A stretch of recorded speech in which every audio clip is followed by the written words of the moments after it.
Hello and welcome to Hot Take Wednesday. This is the third edition. We are going into week 4. I'm here with AJ and Tony, but unfortunately, Kramer is not here because he's a bum. I think that's the best explanation for that. Yeah, I think that's medically what was said. Yeah, it was on the doctor's note. I do think he. Never mind. We're not going to get into it. We're going to start with Tony's hot take. I think it might be the hottest take. I think this week is full of much hotter takes than we've done previously. There's going to be a lot of disagreements and probably making fun of me because that's what we do on this show. So, Tony, go ahead. My hot take is that Philip Dorsett's going to be a top 20 wide receiver for the rest of the season. Any analysis behind that? Or just a gut feeling? Just my only analysis is going to be that the Patriots just throwing the crap out of the ball. He's the wide receiver 2 on that team with Edelman down. He's probably going to lead the team in touchdowns as long as Josh Gordon commands the attention he commands, and that run game looks pretty mediocre with Sony Michel. And once Rex Burkhead gets hurt, I think they're just going to pass the ball even more. That's pretty good analysis. That's rude of you to assume Sexy Rexy's just going to get hurt like that. Dorsett doesn't look bad. It's interesting. I think teams are going to start game planning a little bit differently, which is actually going to lead to Josh Gordon getting some more looks. It's hard to break the top 20, I think, this year, because as your recent take had, you have Terry McLaurin, Hollywood Brown. I'm calling all the top 20 wide receivers this year. I like it. I like the trend. I just think Sean Brown. There's just so many guys that are going to finish top 20 this year, or at least seem on pace. I'd say there's about 20 of them. And I just think that I think having making the hot take of any Patriots wide receiver finishing in the top 20 is just bold in and of itself, just because they do spread the ball around so much. Like, yeah, the focal points are Edelman and Gordon, but they're still going to get theirs, and James White's still going to get his. But, I think that, Phil Dorsett can definitely be a touchdown guy. I think that it wouldn't surprise me if he led the Patriots in touchdowns. But as far as top 20 goes, I just don't think that he'll get that much concentration of Brady's targets. But I like it, though. The one benefit is they get to play Miami twice, they get to play Buffalo twice, and they get to play the Jets twice. Why do you say Buffalo, though? Yeah, what's up with Buffalo? I think they're going to destroy Buffalo. I really do. This is the best defense they've faced yet. Yeah, that's not saying much. They've played Pittsburgh, Miami, and the Jets. They also play the Giants, don't they? They also get to play the Giants. They get to play at Philly. They get to play Cincinnati, Kansas City. There's Houston. There's not a lot of good defenses in the NFL anymore. Yeah, I mean, dude, if it wasn't for them having the Chiefs on their schedule, like, they would be locked in 16-0.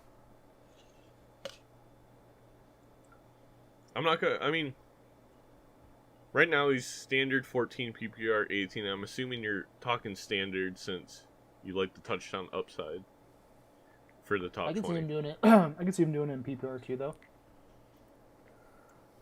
I don't think he does. I think he's probably going to end up around, best case, the 25th through 30th wide receiver. I think, like AJ said, it's going to be a rotation of who gets the TDs. And with James White coming back, you're basically adding another wide receiver to that team with how many targets he gets. I think Josh Gordon is going to finally start getting touchdowns. I think Dorsett's just been the lucky one finding the end zone. Excuse me. I mean, you're right. Josh Gordon does command quite a bit of attention. But like I said, Bill Belichick's a great coach, but of course other teams are going to see what's happening and they're going to adjust slightly. And I think that ends up with Josh Gordon getting a little bit less attention, them realizing Dorsett actually has hands and can catch footballs, and guarding him. Because if you guard Philip Dorsett, I don't think he does much. I mean, he was a first-round pick for a reason. So was Laquan Treadwell. Well, look at the team that drafted him. So. Oh, fair enough. Good talent detectors over there. Well, then the Colts drafted Dorsett, right? Yeah, Okay. And they also traded for Brissett. So. It's great talent evaluators. Great eye for talent. All right, so Tony, locking in Philip Dorsett in the top 20. He now, on record, has Terry there, Hollywood Brown, DJ Chark, and Philip Dorsett. So by the end of the season, he's going to fill out Predict all 20. top 20. And we'll just have the list so we can see how many he got right. Excuse me. AJ, go ahead. Sure. So I'm going to keep the wide receiver trend going. And my hot take this week is Will Fuller stays healthy the rest of the season. That's not it. I know that's a hot take in and of itself. I think Will Fuller finishes with 10 touchdowns on the season. And if you're not keeping track, Will Fuller has no touchdowns 3 games through the season. So I'm predicting 10 touchdowns through 13 games, which would be an insane stretch, but that's just something that I think Will Fuller has in his bag. And we just haven't seen it yet, and it's not Will Fuller's fault we haven't seen it yet. I just don't think that we've seen Deshaun Watson at his best yet this season, outside of the Saints game, which is incredibly entertaining. I think we have better games to see from Deshaun Watson. As we all know, Will Fuller is a touchdown efficient machine. This is only the looks like 3rd time in his career currently that he's gone 3 straight weeks without a touchdown. In 2017, in his explosion year, he had 4-game stretch with 7 touchdowns. 2018, he had 4 touchdowns in, it looks like, 7 games. So he has a pretty nice efficiency with scoring, and I just think that the best is yet to come with him with the Houston offense that I think is probably the best that it's ever been since Deshaun Watson's been quarterback. Counterpoint, I think Kenny Stills finishes with more touchdowns than Will Fuller on that offense. And I think we saw not the very best, but Deshaun Watson was great in the Chargers game. I don't know why you would say the New Orleans was the only one where he was dominant in. I mean, he struggled a little bit. You think Deshaun Watson was great in the Chargers game? In the second half. Which is I think LA's defense just played really well in the first half. They kind of slowed down. They were tired. And then Watson just made play after play after play for basically the entire second half. I mean... Yeah. He did pretty well. I think there's it's almost a Patriots syndrome. There's too many weapons there now. Like, Hopkins is always going to be number 1. He's going to get 10 to 15 targets. All right? So you put that away. He's now, on the first 3 games at least, he looks like he's looking towards those tight ends a little bit more. So you take away a few targets there. You now add Kenny Stills, who's a great wide receiver. I mean, when he was in Miami with Tannehill, he was one of the best wide receivers. Even with Jay Cutler, he was pretty damn good. So I think Watson's going to utilize him. I think Fuller is kind of like the Josh Gordon in this scenario, where he's going to get a little bit more attention, leave Stills open, and Stills benefits. Now, do I think... I was just going to say, he has way more targets than Stills so far. I mean, not by a ton. I mean, Stills had, we said 3, 3, and 6. So he had 12, and Will Fuller has 17. So it's 5 more targets through 3 games. And you have to remember, he did get traded to the team right before week 1. And yeah, exactly. And one other big thing is Will Fuller, ever since the acquisition of Kenny Stills, so this season, his yards per catch, in the first game they were, Will Fuller-esque with the 69 yards on 2 catches. But the other 2, 4 receptions, 5 receptions for 40 yards and 50 yards, that's not going to get you 10 touchdowns. It looks like he's starting to be utilized not just as a deep threat, but kind of all over the field, which is good for fantasy. But again, if you're saying 10 touchdowns, I'm smashing the under. I'm thinking more like 6 or 7. Yeah, it's hot take Wednesday, baby. I mean, I'm letting it fly. But I think, regardless, Will Fuller is somebody that you should be buying low on. And I'm so confident in it.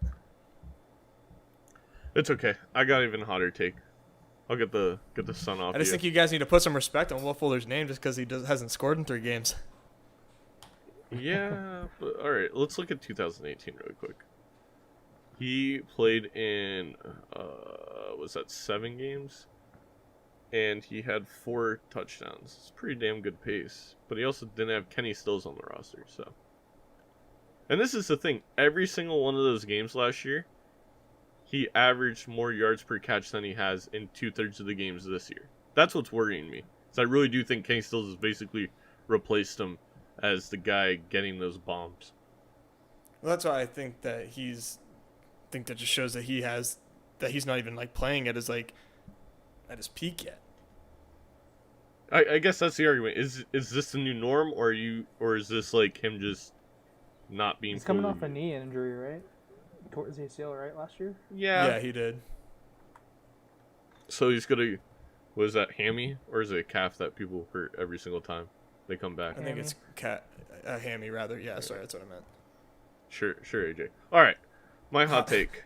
All right, Fuck off. this one's hard to defend based off of anything we've seen this year, but I can do it. Stephon Diggs, I'm gonna give myself a tiny bit of leeway. After this Chicago game, is going to be a wide receiver one the rest of the season. Not ending as a wide receiver one, but I think in that 12-game span, he is going to be a wide receiver one. And here is the reasoning behind that. So first of all, he has had basically 3 touchdowns not count.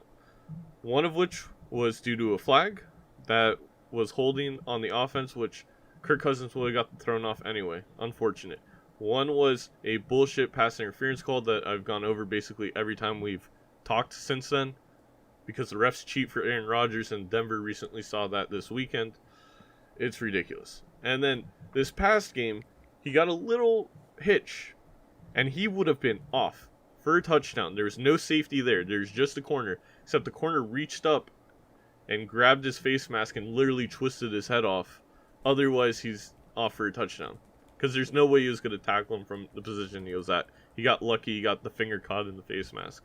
So I honestly believe he has 3 touchdowns that have not gone his way. The targets don't look great, and the new offense isn't going to favor a ton of targets. But they're going to... I mean, you look at Green Bay, and he had 7. He only had that 1 reception. He had a lot of... I mean, Kirk just played awful in that game. I think you're going to see more of that. You're going to see more 7s and 8s than you will 3s and 2s. I mean, this is a 3-game sample size. I understand it's a new offense, but it's not going to be the norm. He's too good of a wide receiver. I guarantee you, every time they go back in the film room, Gary Kubiak and Stefanski are getting on Kirk Cousins because Diggs is wide open so much of the game. I mean, if us fans can see it, I know the coaches can see it, and I know Kirk is being told, like, hey, you need to get this guy the ball. He's getting wide open. There's even, I don't know how true these are, but apparently on KFan, the local radio station, Stephon Diggs is come out basically to the team and said, like, I'm frustrated with the targets I'm not getting because he's getting open. And I think as a wide receiver, when you're getting open, you're not getting targets, it can be frustrating. I don't think that's going to be detrimental. I think Kirk may end up even forcing him the ball a little bit more, which is not a problem because he has one of the highest contested catch percentages in the NFL the past 3 years. He's just too good of a wide receiver to stay where he is. So I've been hearing so many people saying pressing the panic button on Stephon Diggs, even talking about dropping him. Go out and trade for him. This is the one piece of advice I'm extremely confident in that I've given you guys so far. Like, I fully believe that if you trade for Stephon Diggs, and that is the one thing you take out of all the stuff I've said so far on this YouTube channel, you will not regret it. So that was my monologue. Tony, you want to start? I just gotta say Kirk Cousins sucks, so it's gonna be hard to maintain 2 wide receiver ones on that team. Especially with the way Dalvin Cook's running the ball. I just don't think there's gonna be the volume they need. And Diggs is gonna be the one that suffers. Yeah, it's kind of strange considering that Dalvin Cook has, had this extensive injury history in his brief career, that they just, when they have him, they just use the shit out of him. Considering they had success throwing the ball in the past. I'm not here saying that anything, I'm not the one that believes that Kirk Cousins is just magically like really bad, because if you look at his stats right now, he looks really bad. And even his gameplay. It's not. The stats, are, extension of his gameplay. But, he's based on what we've seen the last 2 years. Kirk Cousins is not this bad. Like, not even close. Like, they have a historically low number of pass attempts right now, and if you extrapolate that, it'd be the lowest pass attempts in like 100 years, I think. It's something that I heard off of Chris Harris' football podcast. He mentioned that, and I just thought that was like, okay, yeah, there's definitely some positive regression coming Cousins' way in terms of volume. So I think that Stephon Diggs has much, much better days ahead. I'd like to say that he's going to be a wide receiver one, but that's a little hard for me to say. But I mean, that's your hot take, and I do like it. But either way, Kirk Cousins has way more volume coming his way, which is obviously going to be a good thing for Thielen and Diggs. The thing is, I'm not saying Kirk is a world beater. But, no. But in Oakland and Atlanta, he didn't play bad. It's not like he sucked in those games. He just isn't throwing the ball a lot because we literally got up to 21-0 leads with him basically doing a couple of rollout throws and the rest being Dalvin Cook because our run game has been so effective and those teams are just so awful against the run. Green Bay, he did look like ass. I mean, there's no defending it. That's probably the worst game he's played in his professional career. The thing that I would be excited for following that Chicago game is the Giants. You may see another, Oakland Atlanta game, but I do think we'll pass a little bit more. But then Philadelphia, Detroit, Washington, Kansas City, Dallas, Denver, Seattle, Detroit, Chargers, Green Bay, Chicago. All those games, we're gonna have to pass the ball more. The Vikings will have to pass the ball more. There's no way that we're gonna win with 40 rushing attempts in all those games. The beginning of the schedule for those 3 games have been quite an anomaly, and I think people can take advantage of that. I agree with you, man. I'm on your team here. I mean, looking at the schedule, if it's going to turn around, it's definitely going to turn around after the Chicago game. But like you said, there can only be so many wide receiver ones. It's Not true. Sure I think Thielen's still going to have his weeks, and that's just going to push Diggs down more. It's true. And this is why it's a hot take. Like, I do actually believe he can be that 12, 11, 10 for that duration of games. But I think a safe bet and a bet that I would 100% take is he's, top 24, which right now I'm sure you could trade basically nothing for Stephon Diggs, which is why I'm saying go out and get him. And a big part of that schedule, teams Philadelphia, Detroit, Kansas City, even Dallas to a certain extent, Seattle especially, it's really good offenses and not great defenses, especially against the pass. Our schedule, Kirk Cousins, Stephon Diggs, Adam Thielen are going to look so much different by the end of the season. I mean, even if you can get Thielen pretty cheap, I would go out and do that. But that's my hot take. So they're set top 20. We have, remind me, Will Fuller, 10 TDs. I'm really against that one. Stephon Diggs, wide receiver 1 for weeks. What is that? 5 through 16, basically. All right, that was a nice short and sweet episode. We didn't have Kramer, bogging us down. All right, so this episode was sponsored by Hunter. Shout out to Hunter for having a great eye for talent, but a terrible sense of trade value. Thank you guys for watching, and we'll see you next time. See ya. Peace.